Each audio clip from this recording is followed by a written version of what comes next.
बरसाया है। काल भगवान ने अति दया और घोर तपस्या की, अपने पिता की स्तुति की और वो खुश हो गए। और खुश होने के बाद उन्होंने कहा, हे पुत्र तुम क्या चाहते हो, क्या मांगना चाहते हो? उन्होंने कहा, हे पिताजी तुम हमसे अति खुश हो तो अपने जैसे रूहों का खजाना यानी जीवात्माओं का खजाना तुम थी वही, ये शरीर नहीं, ये तो हाड़ मांस का पुतला है, ये हाड़ मांस का आवरण है, खोल है और इसी खोल में शोल है। सोल कहते हैं आत्मा को, रूह प्राण वायु को, जो हमारे अंदर विराजमान है। ये आत्मा वहां थी, ये खोल नहीं था, वो सोल था उस मालिक के यहाँ, और ये एक बहुत बड़ा भंडार। और उन्होंने कहा, प्रभु हे मालिक, हे पिताजी तुम मुझसे अगर खुश हो तो अपने जैसा मुझे ये रूहों का थोड़ा अंश दे दीजिए, थोड़ा। उन्होंने एवं मस्त खुश होकर के कह दिया कि ले जाओ, तुमको दिया। उन्होंने कहा, बड़ा खुश हुए और उन्होंने अब हमें ले जाने की तैयारी की कि भेज दो।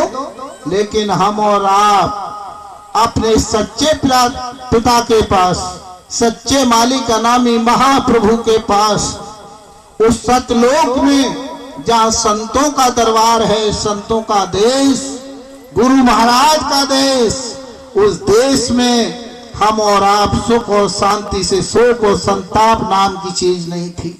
दुख और सुख की बहुत बड़ी बात है। और अमीरस अमृत पान करते थे, ये आत्मा अमृत का पान करती थी, सुख में थी। लेकिन जब कहा कि तुम चली जाओ, चीखने लगी आत्मा कि हे मालिक, हे पिताजी हम नहीं छोड़ करके जाएंगे।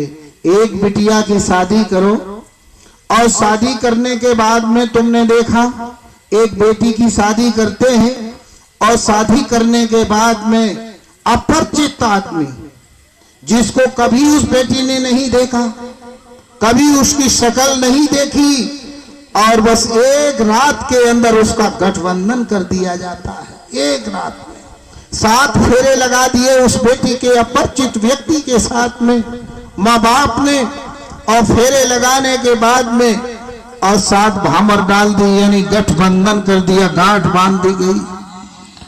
और सुबह जब विदाई होती है तो बेटी रोती है, अपने पिता के गले लगती है, माँ के गले लगती है, अड़ोस पड़ोस अपनी भाभी भैया के गले लगती है। और क्यों होती है कि अपरिचित व्यक्ति के साथ में है भाभी, है भैया, हे माँ, ए पिताजी तुमने मुझे बांध दिया है, पता नहीं वो कैसे रखेगा, क्या मेरा हाल करेगा, ये इसको तो गर्त में छिपा हुआ है, इसे कोई नहीं बता सकता।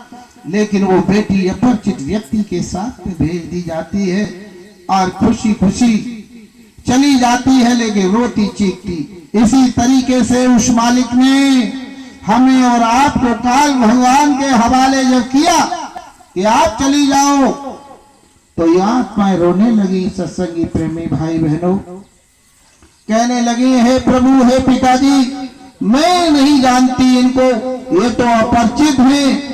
उन्होंने कहा, मैं भेज रहा हूं, तुम इनके हवाले हो जाओ, चली जाओ।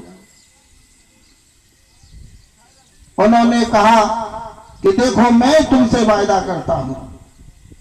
उस समय हमारे पिता ने हमसे वायदा किया और कहा कि तुम मेरे पुत्र के हवाले, क्योंकि मैं वचन हार चुका हूं, इनसे प्रतिज्ञाबद्ध हो गया हूं, इसलिए तुम इनके साथ चली जाओ, मैं वचन में हार गया हूं तुम्हें। इन्होंने तपस्या की इसलिए वचन में दे दिया, इसलिए एक वायदा तुमसे करता हूं, एक वायदा कर रहा हूं आज।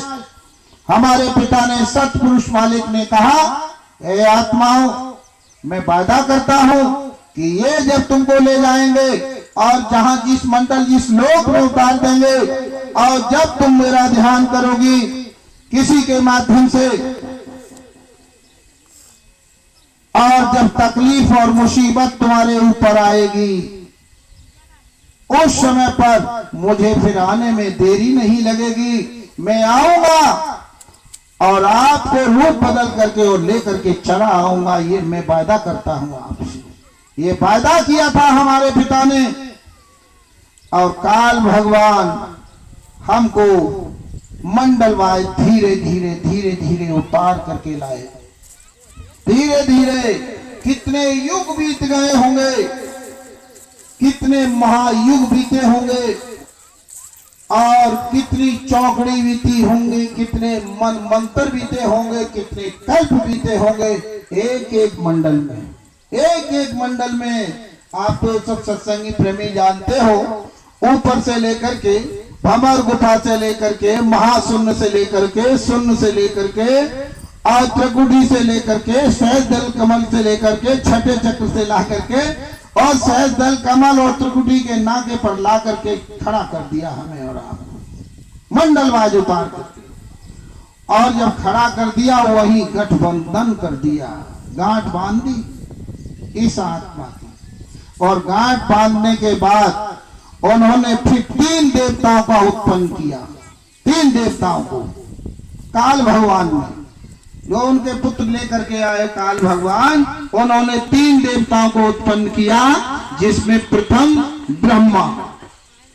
ब्रह्मा को उत्पन्न किया और कहा कि तुम्हें आदेशित कर रहे हैं, तुमको आदेश दिया जा रहा है कि तुम सृष्टि की रचना करो, सृष्टि की रचना करो। अंडज पिंडज हुकमज और अस्तावर खान, 4 खान 84 लाख योनियां रचती। ये सब पहले कुछ नहीं था, ये सब बनाए गए। और उसके बाद विष्णु से कहा कि ये उत्पत्ति हो गई, उत्पत्ति के बाद में इनकी देख रेख आपको करनी है। सारा काम विष्णु भगवान के हवाले कर दिया। 3 देवता तैयार किए और ये कहा शंकर जी से कि देखो शिव जी, तुम्हारा काम ये है, जब अति हो जाए और दुराचार अत्याचार अनाचार बढ़ जाए, इतना पाप बढ़ जाए, उस समय पर तुम इनका संहार कर देना, इनको समाप्त कर देना। जहां से जीव आए हैं पुनः हम वापिस ले लेंगे। ये काल भगवान ने उनको आदेश दे दिया। और आद्या महाशक्ति इन तीनों देवताओं की मां, जिसको दुर्गा कहते हैं, आद्या महाशक्ति, और उनसे कह दिया कि देखो हम झंझरी द्वीप में छुप करके बैठे हैं, ये पता तुम्हारे सिवा किसी को लगना नहीं चाहिए, तीनों पुत्रों को भी नहीं पता लगना चाहिए। और वही बैठ करके काल भगवान और अपने पिता और हमारे आपके पिता की स्तुति और ध्यान करते रहते हैं, बैठे बैठे वही ध्यान कर रहे हैं, वहीं से सारा खेल चल रहा है। तो माया को रच दिया और यहाँ अंडज पिंडज, अंडे देने वाले जीव, पिंड से पैदा होने वाले जीव, ओकमज यानी कीड़े मकोड़े, अस्तावर जितने पेड़ पौधे हैं, ये सब अस्तावर खान में आते हैं। इसलिए 4 खान 84 लाख योनियां रच के तैयार कर दी। ये सब तैयार कर दिए। और ये सब तैयार करने के बाद में और उन्होंने युगों की गणना कर दी। इसमें सबसे पहले सतयुग की गणना की, सतयुग की तैयारी की। और जब सतयुग की गणना हो गई तो सतयुग की गणना में सतयुग की उम्र 17,28,000 वर्ष की रखी गई। कितने उम्र की? 17,28,000 वर्ष की। और 17,28,000 वर्ष का सतयुग इसकी रखी गई। और मनुष्य की आयु सतयुग में 1 लाख वर्ष की, मनुष्य की आयु 1 लाख वर्ष की। और प्राण किसमें थे उस समय? हड्डियों में। और ताकत एक हाथी के समान थी सतयुग के अंदर। उसके बाद त्रेता लगा। और जब त्रेता लगा तो त्रेता में, त्रेता की उम्र 12,96,000 वर्ष। आप देख लीजिए, 12,96,000 वर्ष। और मनुष्य की आयु 10,000 वर्ष। और प्राण किस में रह गए? त्वचा में, खाल में। जब तक ये खाल शरीर पर रहती थी तब तक प्राण रहते थे। द्वापर लग गया। और द्वापर लगने के बाद द्वापर की उम्र 8,64,000 वर्ष। 8,64,000 वर्ष का द्वापर। और द्वापर में मनुष्य की आयु 1,000 वर्ष की रह गई। और प्राण किस में आ गए? रक्त में, खून में। और ताकत कितनी रह गई? एक बकरिया एक छिरिया के बराबर, बकरिया के बराबर ताकत। उसके बाद लग गया कलयुग। अब 4 युग की गणना हो रही है और कलयुग की उम्र 4,32,000 वर्ष। और मनुष्य की आयु कितनी रह गई? 100 साल की, 10 गुना कम हुई है, 100 साल की। अब 100 साल की उम्र रह गई और ताकत कितनी है? एक चींटी के बराबर। एक चींटी कितनी ताकत ना है? अगर चींटी तुम्हें खा ले तो कूद के जा रहा होगा कि खाए ले, पैर में जाने, हिल नहीं सकते। एक चींटी के बराबर ताकत नहीं रही मनुष्य की। अब 4 युग हो गए और चारों युगों का योग जोड़ दिया जाए तो 43,20,000 वर्ष होता है। 43,20,000 वर्ष 4 युग, चतुर्थ युग का। और 4 युग जब हो जाते हैं उसके बाद एक महायुग कहलाता है। और महायुग यानी एक चौकड़ी, 4 युगों की एक चौकड़ी हो गई। चौकड़ी, एक चौकड़ी कहलाती है। अब 43,20,000 की एक चौकड़ी हुई, महायुग कहलाया। और जब 72 चौकड़ी हो जाती है तब एक मनमंत्र कहलाता है, एक मनु कहा जाता है। अब मनु क्या चीज है? अब इसकी उम्र कितनी है? एक मनमंत्र की 72 चौकड़ी होने के बाद। और इसकी कितनी है? इसकी 31,10,04,000 वर्ष। आप लगा लेना, गुणा भाग जो चाहो लगा लेना, एक एक सही मिलेगा। 31,10,04,000 वर्ष किसकी? एक मनु की, एक मनमंत्र। और मनु क्या है? यह है एक इंद्र। एक इंद्र इतनी तपस्या, इतने वर्षों तक एक इंद्र तपस्या करता है, इतना राज करता है, इसको एक इंद्र कहते हैं। और इतनी तपस्या करने के बाद उसका इंद्रासन से हटा दिया जाता है। तब पाताल लोक में राजा बलि हैं, वो फिर इंद्रासन पर सवार हो जाते हैं। क्योंकि राजा पाताल, राक्षसों के राजा बलि है। पाताल लोक में सुख सुविधाएं ऐसी हैं, 3 लोक 14 भुवन तैयार किए। इतिहास बहुत लंबा है, लेकिन सत्संग आज दूसरी श्रृंखला में चल रहा है आज समझाने का। लेकिन अब ये जो है एक इंद्र हुआ, और जब 14 इंद्र तपस्या कर लेते हैं इतना, तब एक कल्प बनता है। एक कल्प। और एक कल्प की उम्र कितनी है?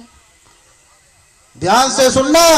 एक कल्प की उम्र कितनी है? एक कल्प की उम्र है 4,35,45,60,000 वर्ष।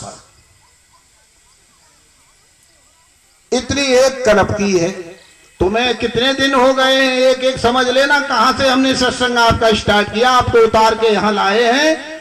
और अब यानी एक कल्प छोड़िए, 27 कल्प हो गए। 28वां कल्प प्रारंभ है। इतने दिन आपको इस संसार में आए हुए हो गए। इतने दिन काल भगवान ने उतार करके आपको ला करके यहाँ खड़ा कर दिया। जन्मते रहे, मरते रहे, कीड़े बने, मकोड़े बने, पशु जानवर, कुत्ता बिल्ली जो भी बनते रहे, आप इसी पृथ्वी लोक पर, इसी मृत लोक में आते और जाते रहे। लेकिन आज तक तुमने अपने पिता से जो वादा किया था कि पिताजी मैं नहीं जाना चाहती, लेकिन अब दुख और तकलीफ, जब परेशानी, दुख और तकलीफ सामने आई तो उन्होंने तुम्हारी आवाज को सुन लिया। और जब तकलीफ को सुना तो प्रथम सबसे पहले संत कबीर को भेजा कि अब तुम मेरा काम कर दो, जाकर के तुम मेरे स्वरूप में यहां उतर जाओ जाकर के। और कबीर प्रथम संत बन करके आए। और रास्ते में ही काल भगवान फिर मिल गए। उन्होंने कहा कहां जा रहे हो प्रभु? अब तुमने तो रूप बदल लिया, आपने तो रूप बदल लिया, लेकिन जा कहाँ रहे हो? उन्होंने कहा मनुष्य रूप मुझे मजबूरी में धारण करना पड़ा है, क्योंकि तुमने जीवात्माओं को ले जाकर के ऐसे गर्त में छोड़ दिया है जहां मेरी आत्माएं रो रही हैं, चीख रही हैं, तड़प रही हैं, निकलने का रास्ता नहीं मिल रहा है। अरे सतयुग में आपने नहीं निकलने दिया, वामन अवतार धारण करके आए, नरसिंह रूप धारण करके आए, आप तमाम लीलाओं का मंचन किया, तुमने उस समय भी लोगों को भ्रमित कर दिया, इसलिए तुमने नहीं निकलने दिया। त्रेता में मैंने राम को भेजा और कहा कि राम राज्य की स्थापना होगी, राम अपना काम करेंगे, लेकिन राम के राज में भी जीवात्माओं को नहीं निकलने दिया। द्वापर युग में मैंने 16 कला से अवतीत करके और कृष्ण को भेजा, काल का पूर्ण रूप धारण करके ब्रह्म का रूप धारण करके भेजा, लेकिन उस समय भी बाल लीलाओं का मंचन कृष्ण ने किया, लेकिन जीवात्माओं को चेता नहीं पाया और उनको भी तुमने भ्रमित कर दिया और वो भी चले गए। इसलिए अब कलयुग में स्वयं मुझे जाना पड़ रहा है। कृष्ण की और राम की बात को आपने धत्कार दिया, इसलिए स्वयं मुझे जाना पड़ रहा है। इसलिए कवि से कहा, हे प्रभु जा तो रहे हो, लेकिन किस नाम से जाने जाओगे? उन्होंने कहा साहब, कवि साहब। खूब हंसा काल, हंसने लगा। उन्होंने कहा समझ गए, लेकिन काम क्या करोगे? जीवात्माओं का उद्धार करने के लिए जीवात्माओं का साधन और भजन करा करके तुम्हारे राज में, क्योंकि काल का देश है ये, काल के राज में आकर के दखल नहीं दे सकता वो अनामी महाप्रभु, इसलिए रूप धारण करना पड़ा। काल भगवान ने कहा प्रभु समझ गए, तुम्हारी चाल को समझ गए, जाओ हम भी तुमसे प्रण प्रतिज्ञा करते हैं कि तुम उनको चेताओगे, हम बिगाड़ेंगे, हम बिगाड़ेंगे, हम भी रूप धारण करेंगे। अरे तमाम कबीर बन गए लोग आकर के, तमाम कबीर बने आकर के कि हम भी कबीर के शिष्य, हम भी कबीर, रास्ता बदल दिया, लेकिन काम करके कबीर चले गए। इसलिए उसके बाद में तमाम पलटो दादो मीरा नानक रैदास बड़े बड़े संत महात्मा फकीर पैगंबर इस धराधाम पर आए, सत्संग सेवा और भजन कराया, जीवात्माओं को जगाने का काम किया, और ये सब अपना अपना जितना वक्त था काम करके चले गए। उसके बाद में अनामी महाप्रभु ने फिर सोचा कि अब किसी और को भेजा जाए।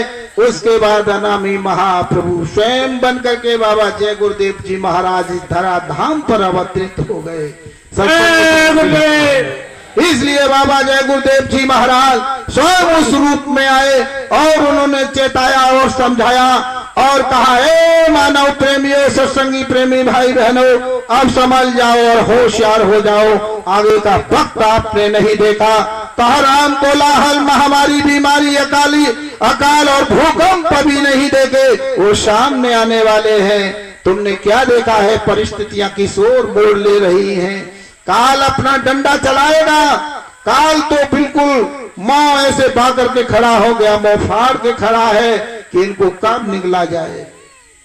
लेकिन दयाल देश से आए हुए महात्मा बचाने का रास्ता देते हैं कि ये जीव किसी तरीके से बच जाए, लेकिन बचेंगे तब जब साधन और भजन करोगे, संत महात्मा फकीर पैगंबरों की बात मानोगे तब। लेकिन काल भगवान तो ये मानने देगा। इसलिए बाबा जय गुरुदेव जी महाराज ने ये कहा कि समझ जाओ, आगे बहुत से ऐसे लोग होंगे जो तमाम जय गुरुदेव बन करके खड़े हो जाएंगे, तमाम जय गुरुदेव बन जाएंगे, मेरा रूप धारण कर लेंगे और कहेंगे मैं ही हूँ बाबा जय गुरुदेव। तमाम गद्दियां पड़ जाएंगी। ऐ सत्संगी भाई बहनों, आप समझ जाइए, बहुत से लोग हैं ये काल के जीव हैं कि वो काल भगवान ने जो कहा था वो काल अपना पूरा काम कर रहा है, इसमें कोई दोहराए नहीं है। इसलिए काल अपना काम कर रहा है, गुरु महाराज अपना काम कर रहे हैं। इसलिए आगे का वक्त बहुत भयानक और खराब आ रहा है। इससे बचने का रास्ता क्या है? साधन और भजन। बगैर साधन और भजन के भौतिक साधनों से आपकी रक्षा नहीं होगी। जो भौतिक साधनों में आप फंसे हैं, लेकिन भौतिक साधन ये आपके काम नहीं आएंगे, केवल काम आएगा तो साधन और भजन। साधन और भजन से अरे एक गाड़ी नहीं 10 गाड़ी ले लो, बड़े बड़े महल बंगले बना लो, मखमल के गद्दों पर लेटो, लेकिन जब तक साधन और भजन नहीं करोगे ये जीवात्मा का उद्धार होने वाला नहीं। अच्छा आप बताइए, यहाँ सत्संग सुनने के लिए क्यों आए हो? एक गहन परीक्षा।